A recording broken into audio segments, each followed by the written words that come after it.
My name is Erica Tanner. I'm 31 years old, and I am a sergeant in the United States Army. I am used to following orders, I am used to silence, and I am more than used to being invisible. But today, in the most prestigious law office in Washington, D.C., my invisibility was painfully sharp. As the Walker family tore at the general's legacy, his grandson Preston glanced at my uniform, smirked, and said just loud enough for the entire room to hear, "Mr. Daniels, can we speed this up? I'd rather not waste oxygen in the same room as the hired help sent to change an old man's diapers." His words were a knife to my pride, and when his mother, Eleanor, added, "Oh, Preston, don't be like that. She did her job after all. Her payment is in the envelope on the desk." I felt the blood in my veins turn to ice. They thought I was the help. They had no idea that the general's final order wasn't in his will. It was in the old, cold key currently sitting in my pocket. Let me know where you're watching from in the comments, and hit that like and subscribe button if you've ever been made to feel like an outsider by the very people who were supposed to be family. The training kicks in before the mind does. It's a reflex hammered into you through thousands of hours of drills under the blistering Carolina sun. Back straight, chin up, eyes forward. You become a statue of discipline, a silent testament to the uniform you wear. My Army service uniform was perfectly pressed, the brass on my lapels gleaming under the recessed lighting of the conference room. To an outsider, I was the picture of military composure. But inside, I was suffocating. The air in the Covington and Burling boardroom was thick, a cloying mixture of old money and fresh tension. It smelled of rich mahogany, leather-bound books that were never read, and the competing perfumes of the Walker women, heavy floral scents that seemed to wage their own silent war in the middle of the table. I stood at parade rest near the door, my role undefined, my presence an unwelcome anomaly. I could feel their eyes on me, quick dismissive glances that didn't see a soldier. They saw a piece of furniture that didn't match the decor. Preston Walker, the eldest grandson, was the conductor of this orchestra of contempt. Dressed in a Brioni suit that probably cost more than my car, he made a show of checking his Patek Philippe every few minutes, his jaw tight with manufactured impatience. His wife, Clarissa, a woman sculpted from porcelain and disdain, would occasionally lean in and whisper something in his ear. A cruel little smile would play on his lips, and they'd share a quiet, sharp laugh. They weren't even trying to be subtle. I dug my fingernails into the flesh of my palms, the faint sting a welcome anchor to the present moment. This is just another mission, Tanner, I told myself. The internal command crisp and clear.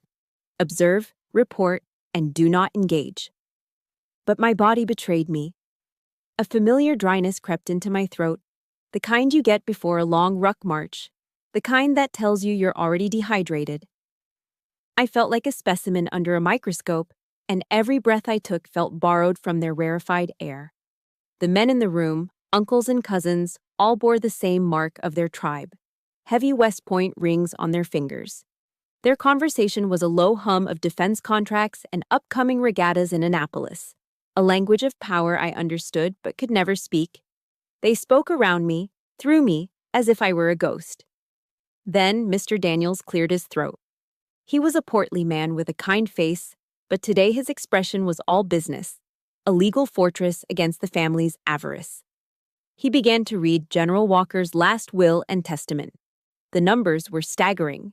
Millions in trusts, sprawling estates in Virginia Hunt Country, a beachfront property in Naples, Florida. The Walkers leaned forward, their faces tight with anticipation, like wolves waiting for the kill to be divided. And to be present for this reading, as per the general's explicit written instruction, Mr. Daniels continued, his eyes scanning the document. Sergeant Erica Tanner. My name, spoken aloud, shattered the room's delicate tension.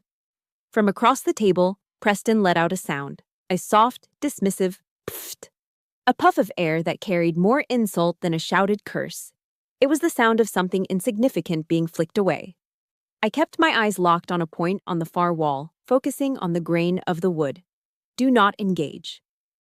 But the true assault came moments later. Mr.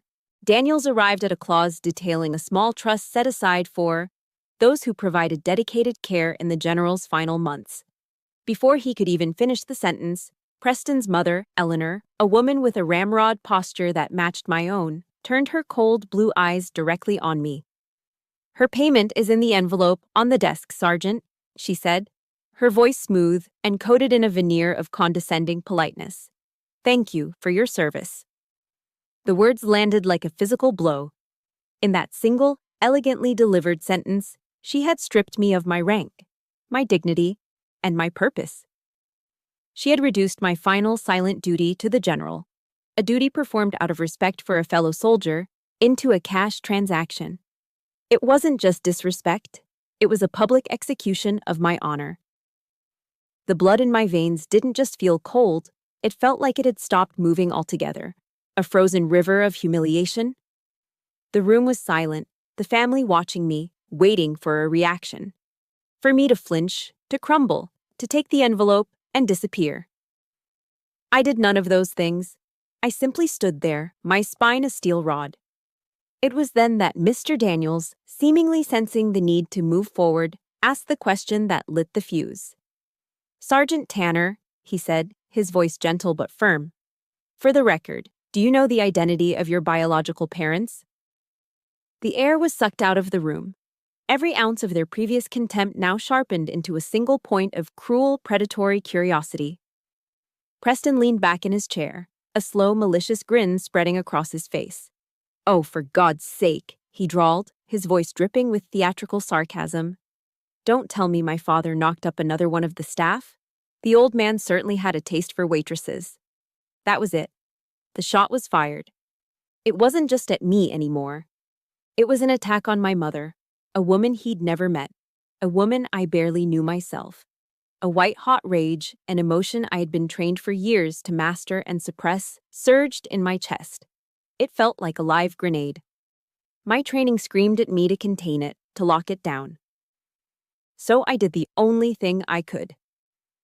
I pulled my shoulders back even further, my posture becoming a physical shield against the shrapnel of his words.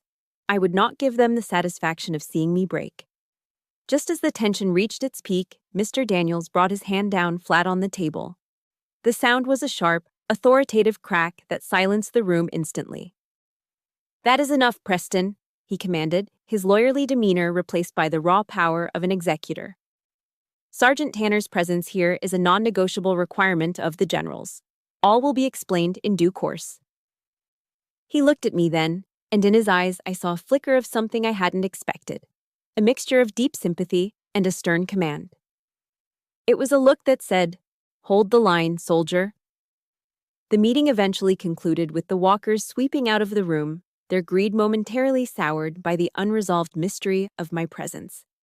The heavy mahogany door clicked shut, leaving me alone in the vast, cold marble lobby.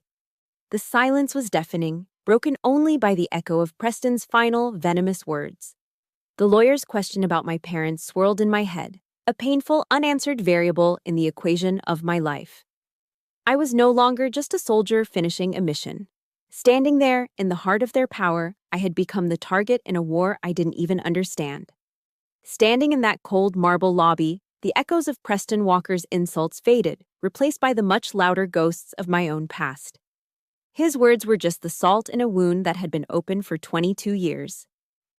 The lawyer's question, "Do you know the identity of your biological parents?"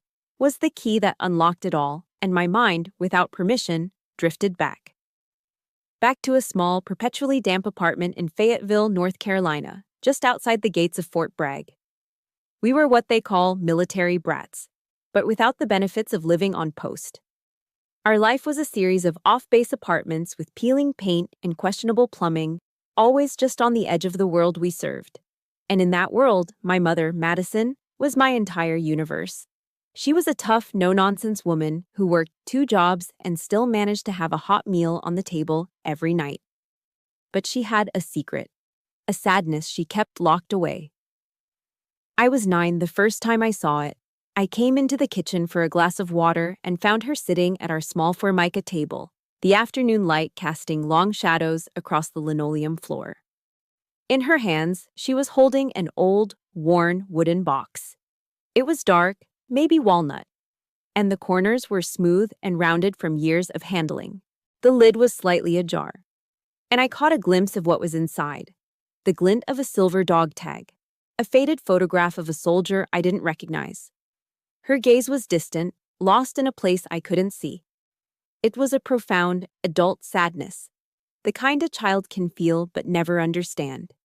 She didn't hear me approach. I stood there for a long moment, watching her trace the edge of the box with her finger. When she finally looked up and saw me, her entire posture changed. She snapped the box shut with a sharp, definitive click. Her voice, usually warm, became hard, almost brittle. "It's nothing, honey," she said, forcing a smile that didn't reach her eyes. "Just some old shrapnel from a forgotten war." And just like that, a wall went up.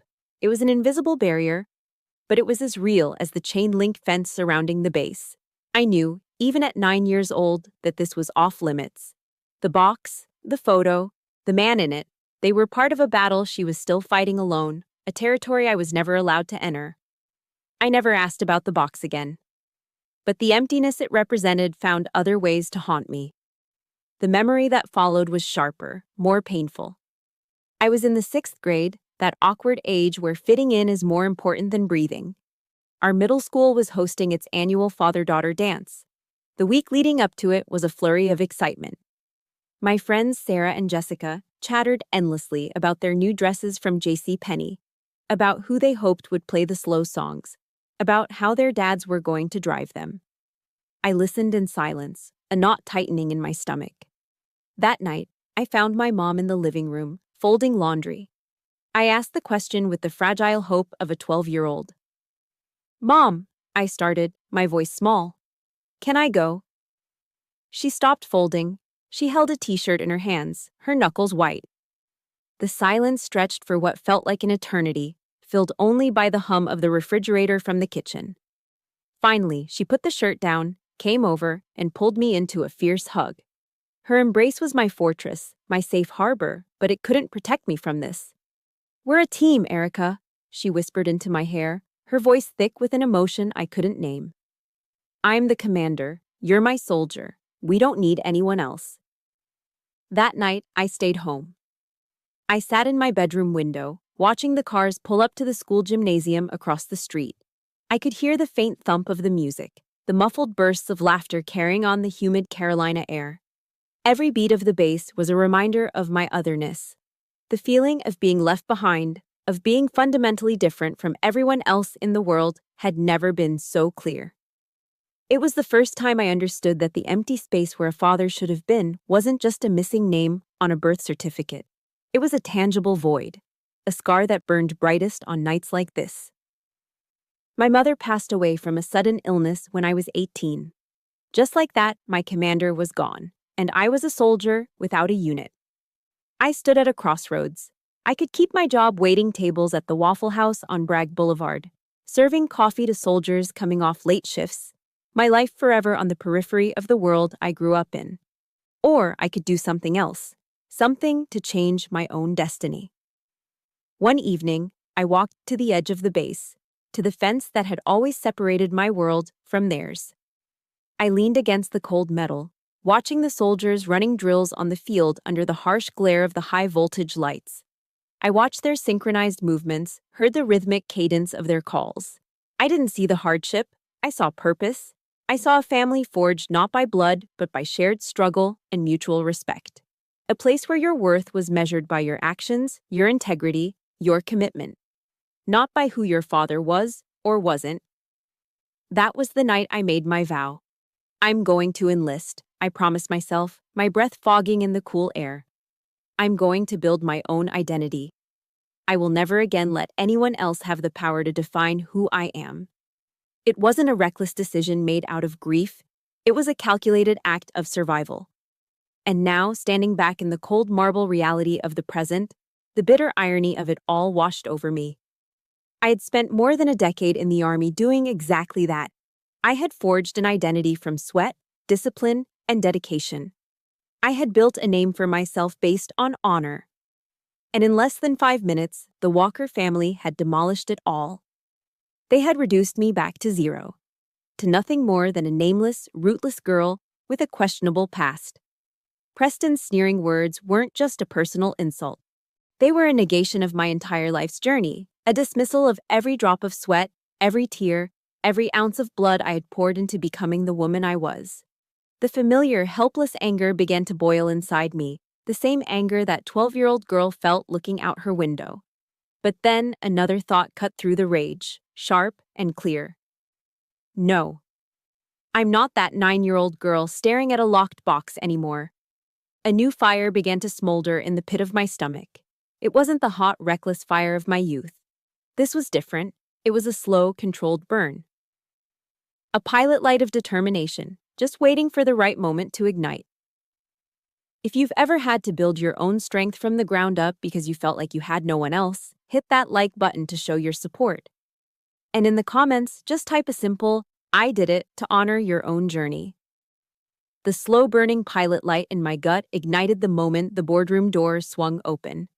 The walkers filed out, their faces a mixture of smug satisfaction and irritation at having been delayed. Preston led the procession, his arrogance rolling off him in waves. As he passed me, he didn't just walk by. He angled his body, deliberately bumping his shoulder hard into mine. It was a petty schoolyard move, a final assertion of dominance. He leaned in close, his voice a low hiss that smelled faintly of expensive scotch. "Take your money and get out.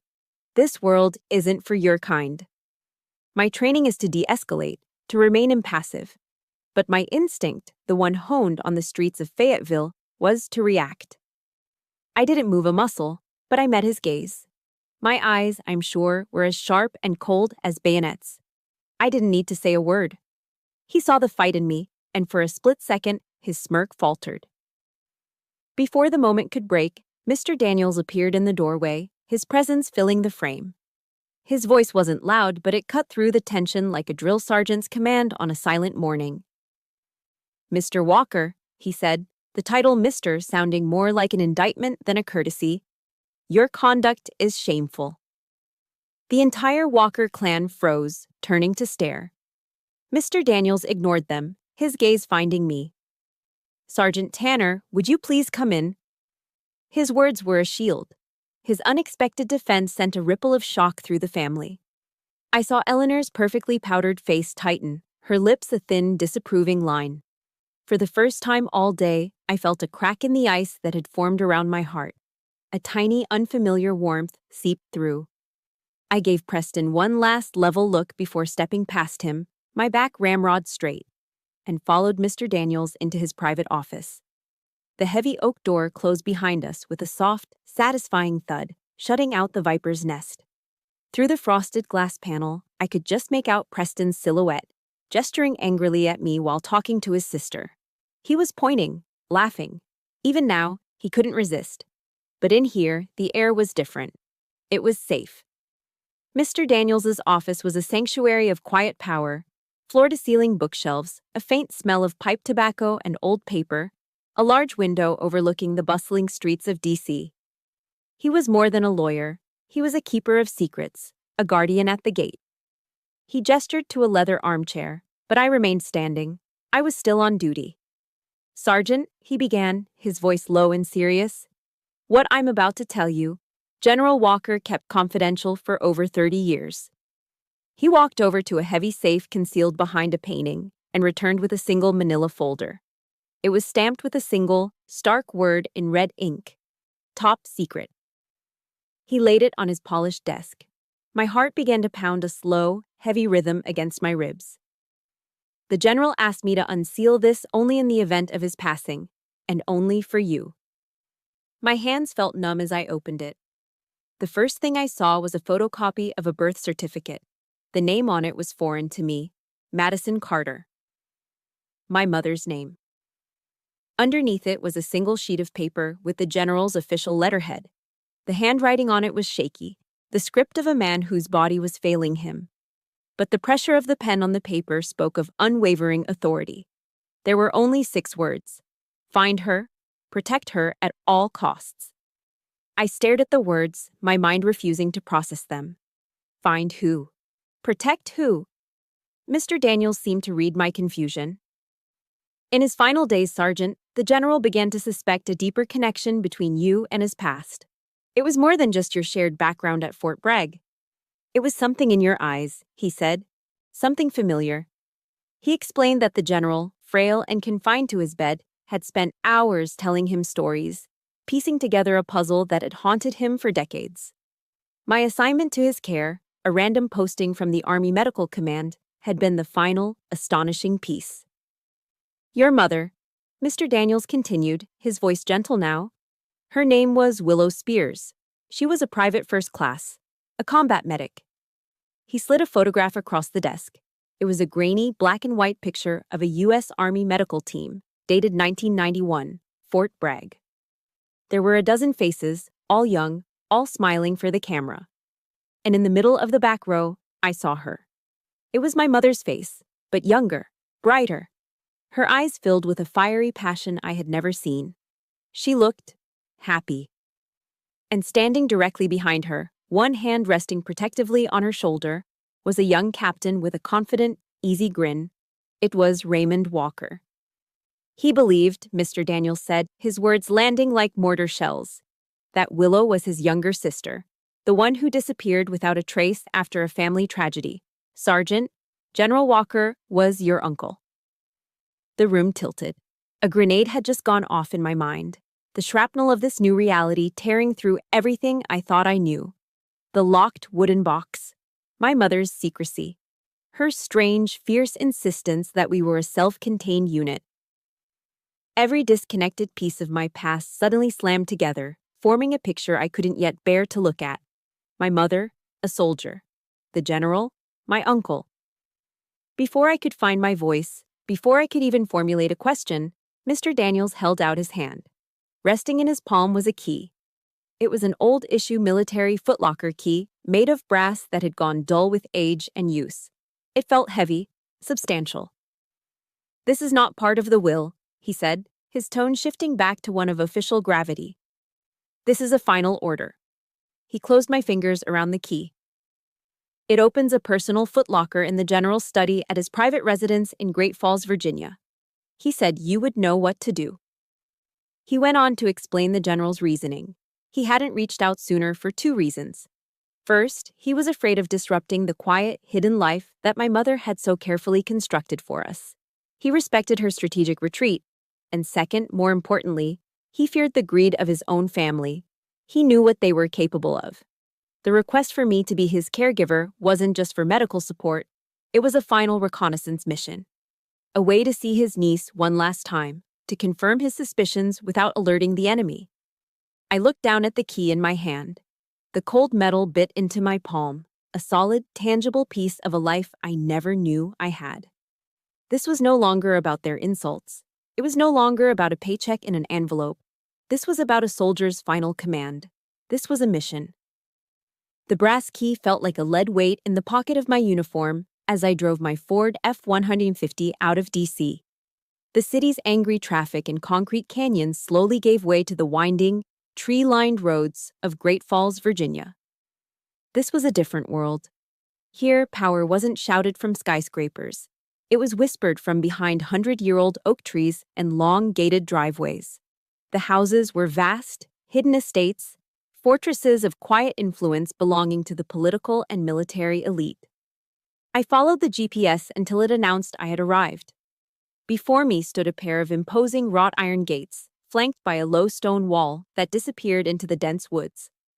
Through the bars, I could see the general's residence, a stately colonial-style brick home that felt less like a house and more like a monument. It looked like a fortress, built to withstand a siege. And parked brazenly in the circular driveway, as if he owned the place, was Preston's silver Mercedes. My heart sank.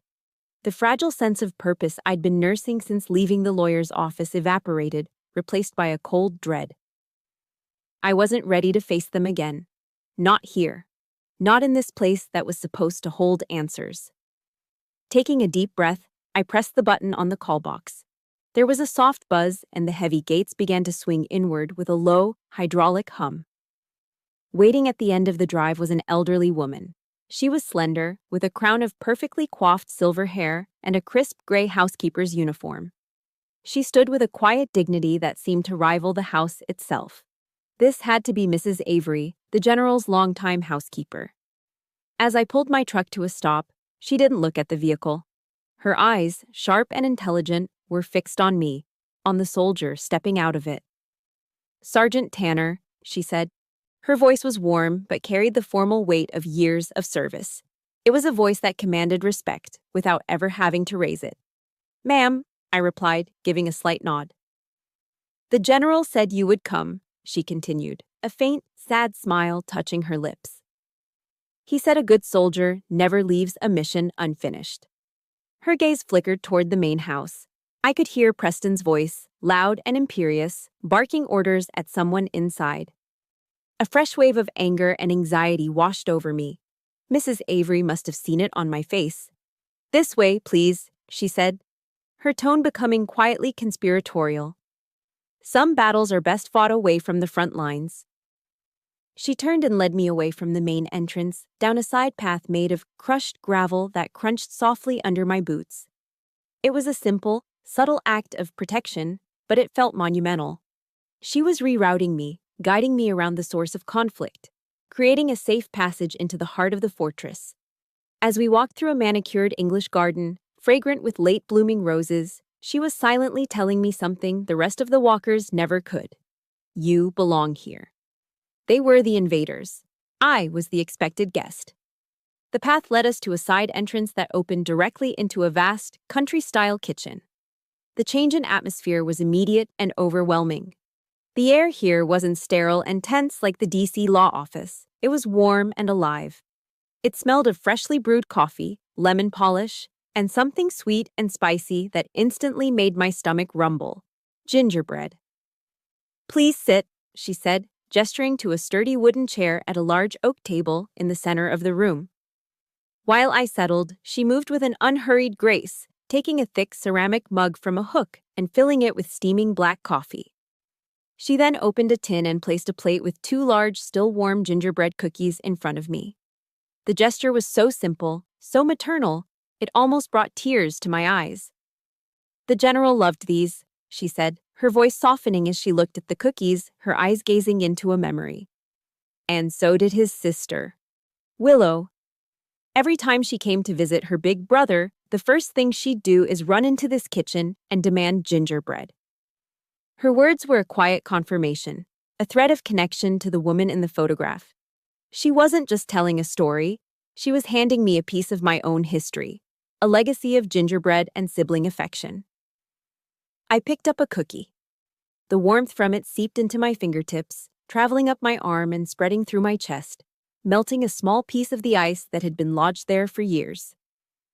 For the first time, my mother wasn't just a secret in a locked box. She was a girl who loved her brother and ran into kitchens looking for cookies. She was real. I took a bite. It tasted like home. Or rather, what I imagined home was supposed to taste like. After I finished my coffee, Mrs. Avery stood. "He wanted you to go directly to his study," she said, her voice returning to its gentle, formal tone. She led me out of the kitchen, through a quiet hallway, and up a grand, curving staircase. The walls were lined with the General's history, photographs of him with presidents, with foreign dignitaries, with his men in the field. The study was at the end of the hall. It was his sanctuary. It was exactly as I'd imagined, walls lined with books on military history and strategy, framed campaign maps from Desert Storm and Vietnam, display cases filled with medals, a silver star, a Purple Heart, a Distinguished Service Cross. And on a stand in the corner, folded with reverent precision, was a worn American flag, the fabric thin from years of service. The room was a testament to a life of honor, duty, and sacrifice. It was everything the walkers, in their Brioni suits and their petty cruelties, were not. And there, tucked away under the massive, imposing oak desk, was what I had come for: an olive-drab, military-issue footlocker. It was old, probably from his days as a young officer. Stenciled on the lid in faded white letters were the words, "Walker, R." I looked from the footlocker to the old brass key in my hand. Everything had led me here. The years of questions, the pain of the father-daughter dance, the vow I made at the edge of Fort Bragg, the insults in the boardroom. It was all a map, and every road had converged on this single, cold, metal box. I knew, with a certainty that settled deep in my bones, that the answer to who I was and who my mother was lay locked inside. I knelt on the hardwood floor of the general's study, the silence of the room pressing in on me. My hands, trained to suture the most complex wounds under pressure, were trembling. I slid the old brass key into the lock of the footlocker. It turned with a dry, grating click, a sound like a bone breaking. The heavy lid groaned as I lifted it, releasing a ghost from the past. The scent of old paper, of canvas, and a faint, phantom smell of long-faded gunpowder. Lying on top was a neatly folded uniform, the fabric yellowed with age. A combat medic's uniform. I lifted it gently, the worn cotton soft beneath my fingers, and underneath it, my breath caught in my throat. It was the photograph from Mr. Daniels's office, the original one.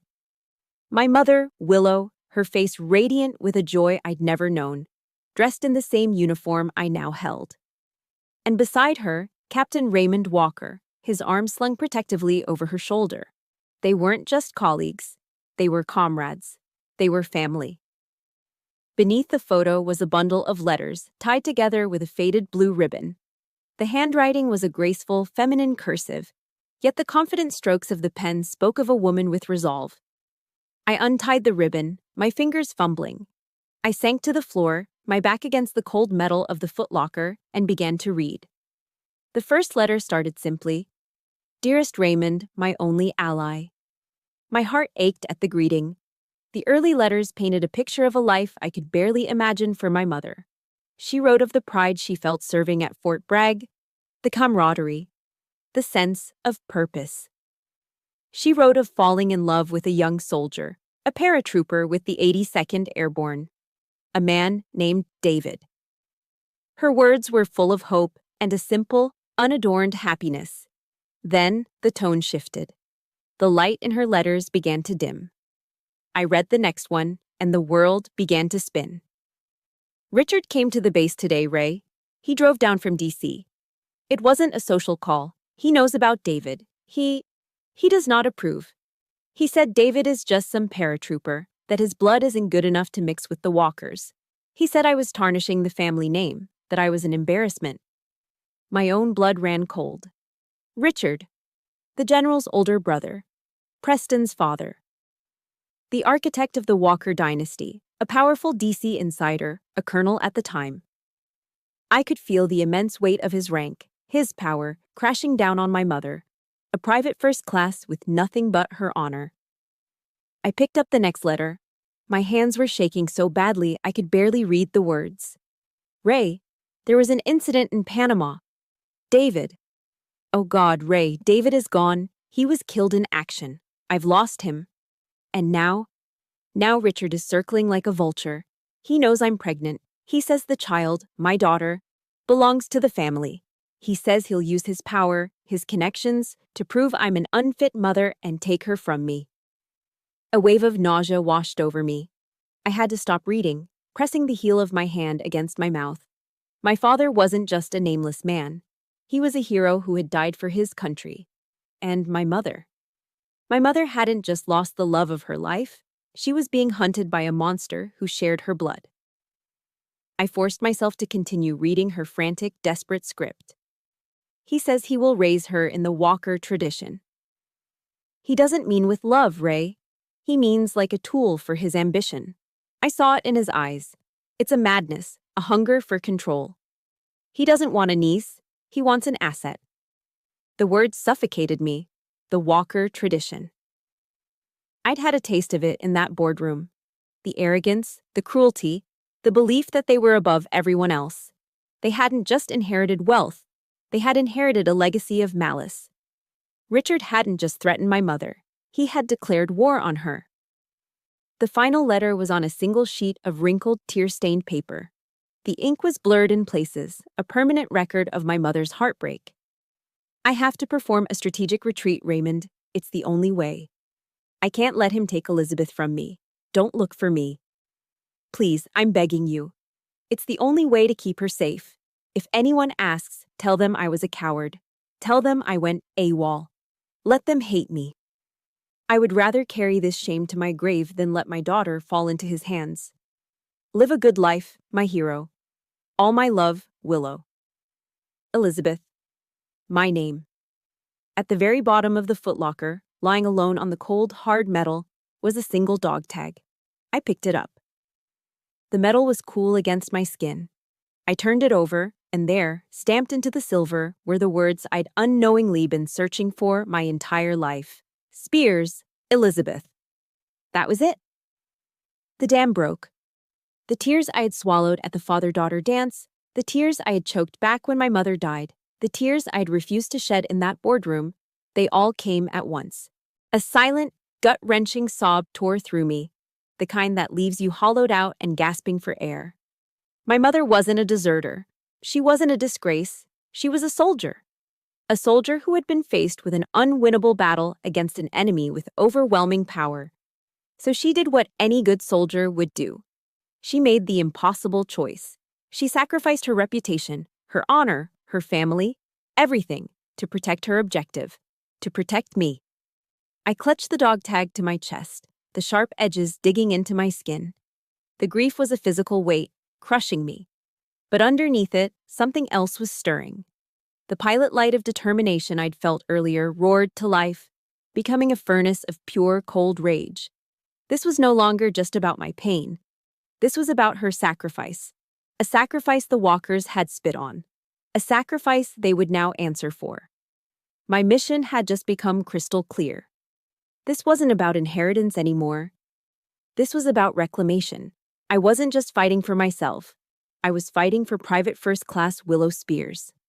I was still on the floor of the study, the dog tag a cold, hard promise clutched in my fist. The grief for my mother was a raw, open wound, but the rage was beginning to cauterize it, turning the pain into something focused, something hard. It was in this state of fragile resolve that the outside world invaded. A commotion from downstairs, loud voices, the sound of heavy objects being moved. I pushed myself to my feet, my joints aching, and walked to the doorway of the study, which overlooked the grand two-story foyer. What I saw below made my blood run cold all over again. Preston was there, his voice echoing off the marble floors as he directed two movers. He was pointing a manicured finger at the large, oil-painted portrait of the general that hung above the fireplace. "Take that one first," he commanded, his voice dripping with acquisitive glee. "And the metal display case next to it. They'll look fantastic in the grill room at my golf club." I stood frozen, watching in disbelief. This wasn't about inheritance anymore. This was a desecration. He wasn't just claiming assets. He was looting a shrine. He was tearing the soul out of this house, piece by piece, to use as decor for his shallow, extravagant life. Across the foyer, I saw Mrs. Avery standing in the shadows of an archway, her face pale, her hands clasped so tightly her knuckles were white. She looked utterly helpless, a loyal guardian forced to watch as barbarians sacked her city. The fury in my chest burned hotter. And then, the unthinkable happened. The doorbell chimed. Mrs. Avery moved to answer it, admitting a young soldier, a private from the Army's Old Guard, immaculate in his dress blues. He was carrying a long, narrow box made of polished walnut. Inside, I knew, was the American flag that had been draped over my uncle's coffin. The symbol of his entire life of service, folded with sacred ceremony. The young soldier, his face solemn and professional, approached Mrs. Avery. According to protocol, the flag is presented to the next of kin, or in their absence, the most trusted confidant.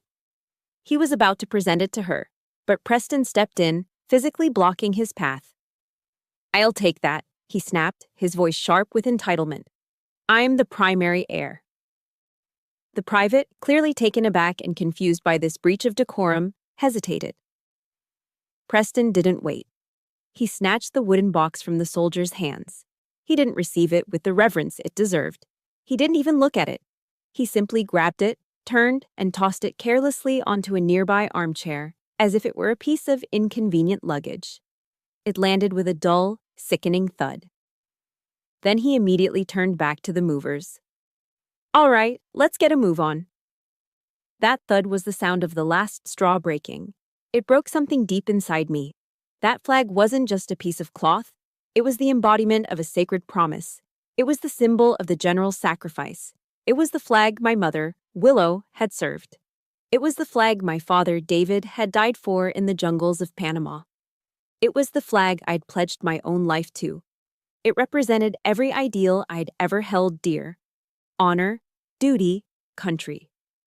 To see it treated like trash, like a discarded party favor by a man who had never served anyone but himself. It was a profanity beyond words. The hot, messy rage I'd felt before was gone. In its place was something far more dangerous, a cold, razor-sharp fury. My grief and my anger fused into a single, diamond-hard point of purpose. I squeezed the dog tag in my hand one last time. Enough. I remembered a quote I'd read in a history book a long time ago, words from Dr. Martin Luther King Jr. That had always stuck with me. Our lives begin to end the day we become silent about things that matter. My silence ended today. I turned and walked back into the study. The room no longer felt like a place of mourning. It felt like a command post. My movements became deliberate, efficient. I was no longer a grieving niece. I was a soldier preparing for an operation. First, reconnaissance. I laid out my mother's letters on the general's desk, my hands steady now. With methodical precision, I took out my phone and photographed every single page, creating a digital record. The truth was now portable. Next, securing the asset. I carefully placed the original letters back into a protective envelope I found in the desk drawer. They were the primary evidence. They had to be protected. Finally, the most important piece of equipment. I took my mother's dog tag, Elizabeth Spears, and slipped the chain over my head. I tucked it under my shirt, where it rested cold against my skin, right over my heart. It was my armor. With everything secure, I picked up my phone. I scrolled through my contacts and found the number for Mr. Daniels. When I pressed the call button, my thumb was as steady as a rock. He answered on the second ring. Daniels. Mr. Daniels, I said. My voice was not the voice of the woman who had stood trembling in his office. It didn't waver. It didn't crack. It was the voice I used on the firing range, calm, controlled, and lethal. It's Sergeant Tanner. There was a pause on the other end. Sergeant, is everything all right? No, sir, I said, my eyes fixed on the scene of desecration still unfolding below me. It is not. It's time to launch a counteroffensive. There are some lines you just don't cross. If you believe honor and respect are more important than money, hit that like button right now. And in the comments, let me know one word, just one, that describes what Preston Walker is. 30 minutes after my call, I was back in Mr. Daniels's office, but this time, it felt different. It was no longer a lawyer's office, it was a tactical operations center. The battlefield was his vast mahogany desk, and I was laying out my ammunition. I placed my mother's letters in a neat line, followed by the photograph of her and the general. And finally, the single dog tag that now felt like the anchor of my entire identity. This is our evidence, I said, my voice crisp and clear. The emotional storm had passed, leaving behind a cold, hard clarity. But the words of the dead can be disputed in court. A grieving daughter's story can be dismissed as emotional. We need something they can't argue with. Something irrefutable. I was thinking like a soldier, analyzing the terrain, identifying weaknesses in my position. My mother's letters were powerful, but a skilled lawyer could paint them as fiction. I needed a kill shot. Mr. Daniels nodded, a look of profound respect in his eyes. He wasn't looking at a client anymore. He was looking at a comrade. The general anticipated this, he said, his voice low. He knew his family. He knew their capacity for denial and deceit. He turned to his safe and retrieved another sealed envelope. Before he passed, he gave me a specific and rather unusual instruction. He asked me to discreetly collect a few strands of hair from your brush while you were caring for him. I stared at him, stunned. I sent that sample, along with a sample of his own. To a private lab for a full DNA analysis, he continued, placing the envelope on the desk. He didn't want to presume, but he had to know for sure. The results are due back tomorrow morning. I was speechless. The old general, even in his final, pain-ridden days, had been a brilliant strategist. He hadn't just left me a mission. He had laid out the entire campaign, complete with logistics and secret weapons. He had planned for the battle that he knew would come after his death. A fresh wave of admiration and love for this man I barely knew washed over me. He had seen the fight coming, and he had armed me for it. "There's more," Mr. Daniels said, his eyes glancing toward the door. "There is someone else who wishes to speak with you." The office door opened, and Mrs. Avery stepped inside. She walked with the same quiet dignity as before, but now there was a fire in her eyes. In her hands she carried a thick, leather-bound journal. "Sergeant," she said, her voice filled with a new level of deference, "I believe this belongs in your arsenal." She placed the journal on the desk next to the letters. "This is the general's private diary. For 30 years, he wrote in it nearly every week. He wrote about his sister, Willow, about his guilt for not finding her, his regret, his unwavering love for her." She paused, taking a deep breath. "Preston and his father always spoke of her as a family disgrace, a stain on their perfect lineage. This journal proves she was his greatest sorrow and his greatest source of pride. It will decimate their narrative." Mrs. Avery was no longer just the housekeeper. She was the keeper of the archives, the curator of memory, a living witness to the truth.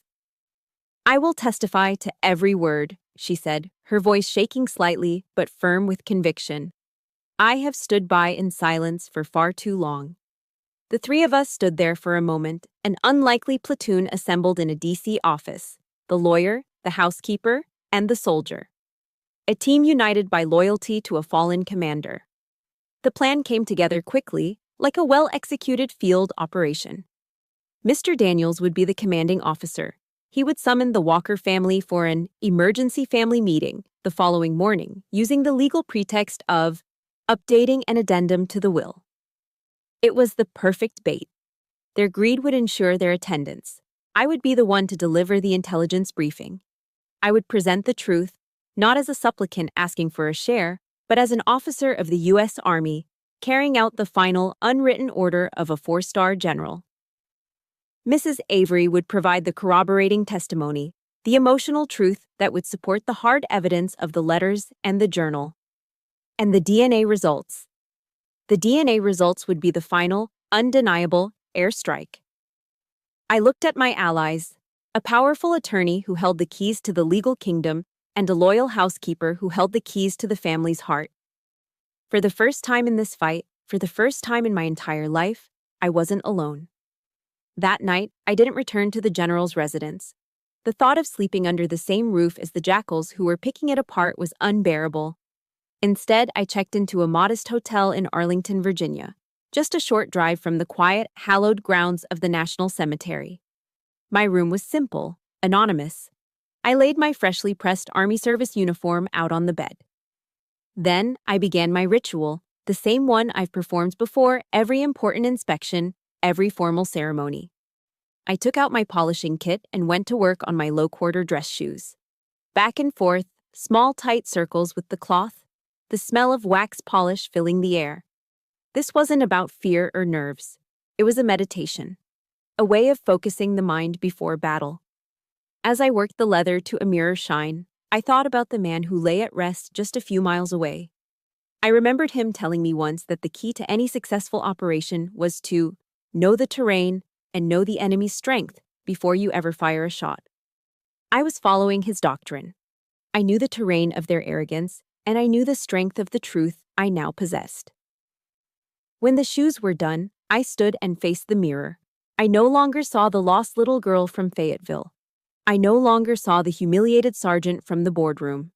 I saw Elizabeth Spears Tanner, grandniece of General Raymond Walker, daughter of Private First Class Willow Spears, and the soldier entrusted with defending their legacy. I leaned closer to my reflection, the dog tag cool against my chest. "Tomorrow," I whispered. "Mission accomplished." The next morning, the conference room at Covington and Burling felt like a stage set for an execution.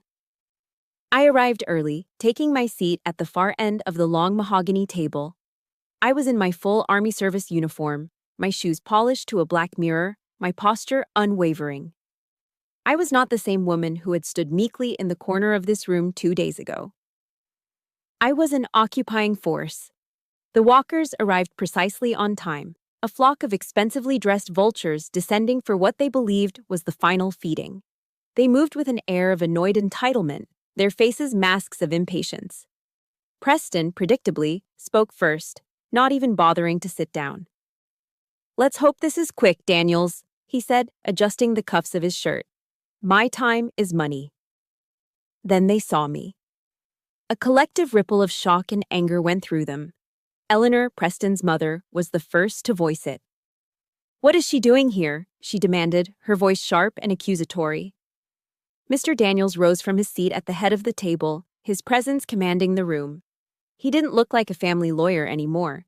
He looked like a federal judge about to deliver a verdict. "Ladies and gentlemen," he began, his voice devoid of any warmth, "this meeting was not called to update the will. It was called to execute it, specifically a portion of the will that has been suppressed for 30 years. All eyes were on him now. The trap was set. On cue, I stood up. My movements were measured, deliberate. I didn't look at the walkers. I focused on a point on the far wall, just above Preston's head, as if I were addressing a commanding officer. My voice, when I spoke, was calm, clear, and carried the unshakable authority of my rank. By the final order of General Raymond Walker, I am here today to declassify a sealed file. I lifted the olive drab footlocker and placed it on the table. It landed with a solid, definitive thump that echoed in the silent room. I unlatched the lid and retrieved the photograph of my mother and uncle. "This is Private First Class Willow Spears, combat medic, United States Army," I announced, holding up the photo for all to see. "Sister of General Raymond Walker, the woman this family falsely accused of desertion and dishonor." A wave of murmurs and denials swept through the Walker side of the table. I ignored them. I reached back into the footlocker and took out my mother's letters. I will now read excerpts from her final correspondence with her brother. And I began to read. I read her words about my father, David, the paratrooper killed in Panama. I read her words about Richard Walker's cruelty, about his threats to steal her child. My voice was a steady, emotionless monotone, the way a soldier reads an after-action report. Each word was a bullet, and I watched them hit their targets. I saw the Walkers' faces shift from smug annoyance to confusion, then to dawning, horrified recognition. The name, Richard, hung in the air like a poison gas, choking them into silence. Every syllable I spoke was a direct indictment of the man who had founded their dynasty, the father of their golden boy, Preston. Preston was the first to break. He threw his head back and let out a wild, barking laugh. It was a terrible, cracking sound, full of panic. "This is ridiculous," he scoffed, his face flushed. "A few dusty old letters? How do we know she didn't just invent this whole pathetic story?" And that was the moment for our reinforcements to arrive. From the corner of the room where she had been standing in silent observation, Mrs. Avery took a single step forward. Her voice, though quiet, was perfectly clear. "I know," she said. Every head swiveled in her direction. "I was there," she continued, her gaze locked on Preston. "I was there when the general received her last letter. I watched him read it in his study. And I watched a 4-star general weep like a broken-hearted boy." Preston opened his mouth to retort, to dismiss the loyal housekeeper as he had dismissed me. But he never got the chance. Mr. Daniels played his final card. "While testimony and correspondence can be questioned," he said, his voice booming with legal authority, "scientific fact cannot." He clicked a button on a remote.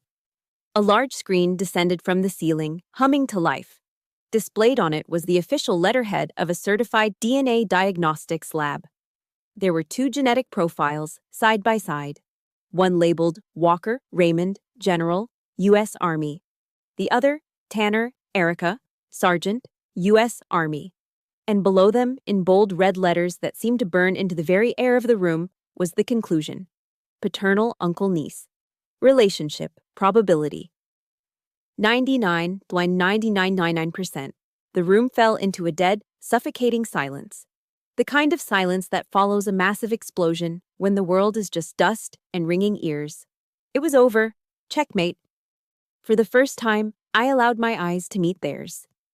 I swept my gaze across the table, from Eleanor's ashen face to Preston's slack-jawed disbelief. My voice was no longer the flat tone of a report. It was low, personal, and utterly unforgiving. "You dismissed me because I am just a sergeant," I said, each word precise and weighted. But in the final months of his life, I was there. I held his hand when the nightmares came. I listened when he called out Willow's name in his sleep. Where were you? You were circling, waiting, too busy dividing up his assets to care about his honor. I let the accusation hang in the air, a final damning charge. The true legacy my uncle left behind isn't in a bank account. It is loyalty, it is honor, it is sacrifice. I paused, my eyes locking onto Preston's. These are things your money can never buy, and your power can never touch. And they are the only inheritance I have come here to claim. This meeting is over. I turned my back on them. Without a second glance, I walked toward the door, where Mrs. Avery and Mr. Daniels were waiting. Together, the three of us stepped out of the room, leaving the Walker family to drown in the wreckage of their lies, alone with their soulless, worthless fortune. Walking out of that law office for the second time, I expected to feel triumphant. I had won. The truth had won. I expected to feel a surge of elation, a release of all the pressure that had been building for a lifetime. But I felt nothing. The adrenaline from the confrontation drained away, leaving behind a hollow, echoing emptiness. The fury that had propelled me forward was gone, and in its place was a profound, bone-deep exhaustion. Winning a war, I was discovering, feels a lot like surviving a shipwreck. You're alive, but you're left shivering on a desolate shore. Mr. Daniels and Mrs. Avery must have seen the shock on my face. They gently guided me out of the building and into a taxi, directing the driver to a small, unassuming diner in Georgetown. It was the kind of timeless American place with red vinyl booths and the comforting clatter of plates and silverware.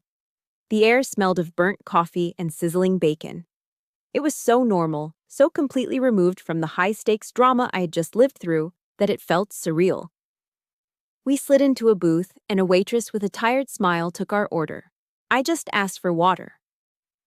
I sat there, staring out the window at the people walking by, living their ordinary lives, completely unaware of the tectonic plates that had just shifted under my feet. Mrs. Avery reached across the table and placed her warm, dry hand over mine. "You did it, my dear," she said softly, her eyes filled with a quiet pride. "You gave your mother and your uncle peace." I managed a small nod, my throat too tight to speak. She was right. I had honored them.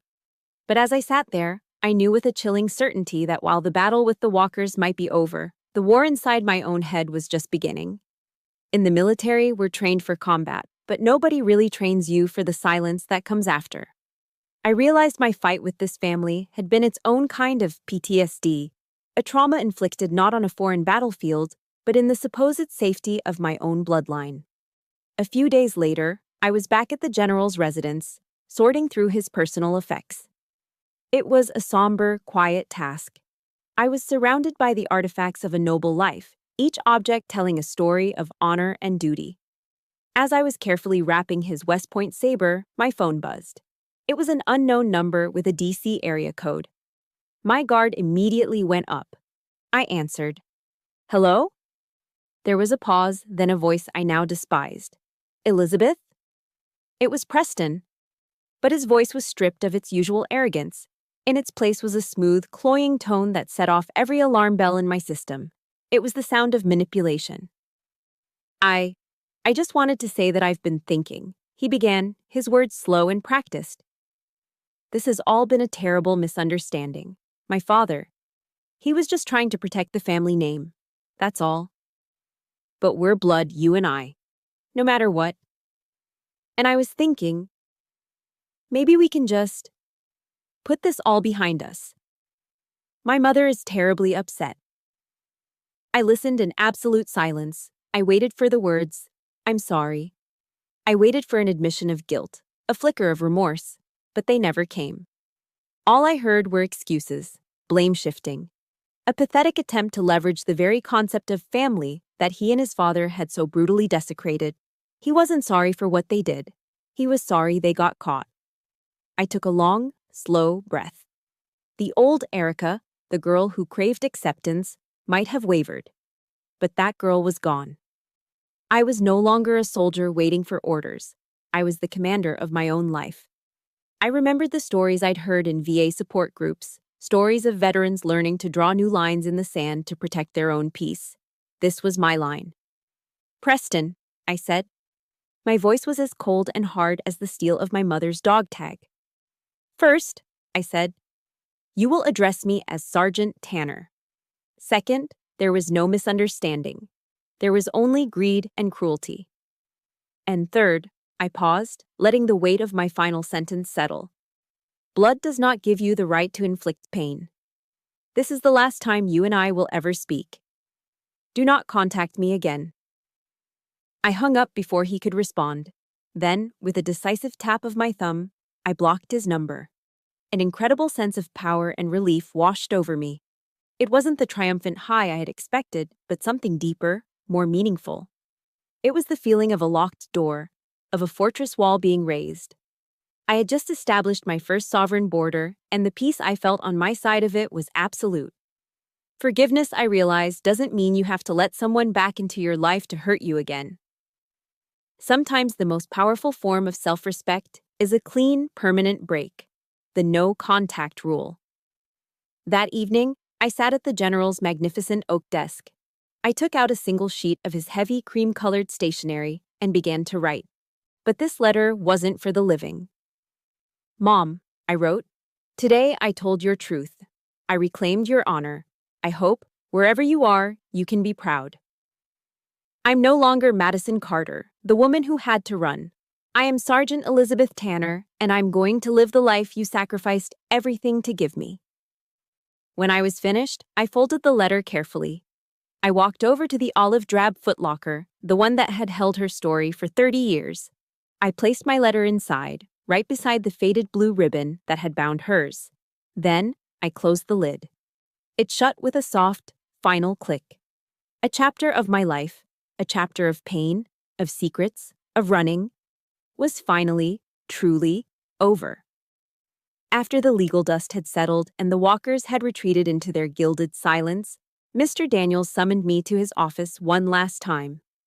There was no tension in the air now, only a quiet sense of closure. He handed me a final envelope, this one thick and heavy, sealed with the general's wax signet ring. "He left this for you to open only after everything else was finished," Mr. Daniels said, his eyes kind. Back in the quiet solitude of the general's study, I broke the seal. It was a personal letter, written in his own hand. The script was frail, but the words were as strong as steel. He addressed it to both sides of me. "To Sergeant Tanner," it began, "and to Elizabeth, my dear niece." He wrote of his pride in learning that I had followed the family tradition of service, that I had chosen a life of honor just as he and his sister had. He wrote of his regret for the lost years, for the silence that had been imposed by his older brother's tyranny. And then he gave me my final orders. A single paragraph that would redefine my future, my purpose, and my entire life. "The assets I have left to you are not a gift for a life of leisure. Consider them instead to be the logistical support for your next mission. Use them to serve other soldiers, the ones who were not as fortunate as we were. Build something that heals. That is the true legacy of the Walker name, the one worth fighting for." I read the sentence again and again, the words blurring through my tears. This wasn't a suggestion. It wasn't a request. Coming from a 4-star general, this was a direct order. And it was the greatest order I'd ever received. I did not sell the estate. I did not move away. I honored his command. The grand residence in Great Falls, once a symbol of the Walkers' cold ambition, was about to become something new. With the entirety of the inheritance as my operational budget, I began the largest mission of my life: to transform the house into a fortress of healing. We called it the Walker Spears Center for Veteran Support, a name that honored both my uncle's legacy and my mother's silenced sacrifice. I ran the project with the discipline of a non-commissioned officer. The grand ballroom, where the Walkers had once hosted lavish parties, became a state-of-the-art physical therapy facility. The library, once filled with unread classics, became a quiet space for mental health counseling and group therapy sessions. The general's study, my command post, remained untouched, a tribute to the man whose vision had started it all. And Mrs. Avery, my first and most loyal ally, accepted the position of executive director, running the daily operations with the same grace and efficiency with which she had run the household for 40 years. Together, with a small team of dedicated professionals, we built a new kind of fortress, not for war, but for the warriors who had survived it. The opening day was a crisp autumn afternoon. The grounds were filled with veterans and their families, their quiet conversations and occasional laughter a stark contrast to the angry, grasping voices that had once echoed here. I stood near the entrance, greeting each person, my heart full. And then through the crowd I saw a familiar figure hesitating by the newly painted gates. It was Preston. He wasn't wearing a designer suit. He was in faded blue jeans and a plain gray t-shirt. He looked smaller, diminished, stripped of the armor of his wealth and arrogance. He walked toward me slowly, his eyes fixed on the ground, unable to meet my gaze. He stopped a few feet away, shifting his weight awkwardly. I waited, my posture neutral. He started, his voice barely a whisper. Could I help paint the fence? He didn't say he was sorry. An apology from him at that point would have been meaningless, another hollow word from a man who had used them as weapons. Instead, he offered an act of service, an act of labor, a small, humble gesture of wanting to contribute to the very thing he had once despised. I looked at him for a long moment. I saw the ghost of the arrogant man in the boardroom, but I also saw something new, a flicker of shame, a hint of a man untethered from the toxic legacy of his father. I didn't feel anger anymore. I didn't feel anything at all, except a quiet sense of finality. I gave a single, sharp nod. It wasn't forgiveness, it was a ceasefire. It was an acknowledgement that even the most shattered things could, perhaps, begin to be mended, not with words, but with work. He turned and walked toward the supply shed, and I let him go. The story ends on an evening much like that one, a few months later. I was standing on the front porch of the center, watching the American flag, the general's flag, now flying proudly on a new pole, billow in the twilight breeze. The air was cool, smelling of wood smoke and fallen leaves. A young Marine, a double amputee, wheeled himself up beside me. He had been one of our first residents, arriving sullen, angry, and lost. Now his eyes were clear. "Thank you, Sergeant," he said, looking out at the sunset. "This place, it saved my life." I smiled, a real, genuine smile that reached my eyes. "Just following orders, Marine," I replied softly. My past was no longer a wound. It was a map. It had been a long, brutal, and painful journey, but it had led me exactly where I was meant to be. I finally understood that General Walker's true legacy wasn't in a vault in downtown DC, or in the medals in his study. It was here. It was in the quiet courage of this young Marine. It was in the laughter I could hear coming from the dining hall, where soldiers were sharing a meal, no longer alone. It was in the families being pieced back together in the counseling rooms. I was his living legacy. And this was a mission I would proudly carry out every single day for the rest of my life. My story isn't just about the family we're born into, but the family we build and the purpose we find. It's about turning pain into power. My past doesn't define me anymore. My mission does. Thank you for being here and listening to my journey. If this story resonated with you, please hit the like button and subscribe for more stories of resilience and survival. Most importantly, if you or someone you know is a veteran in need, remember that you are not alone. There is always a new mission waiting.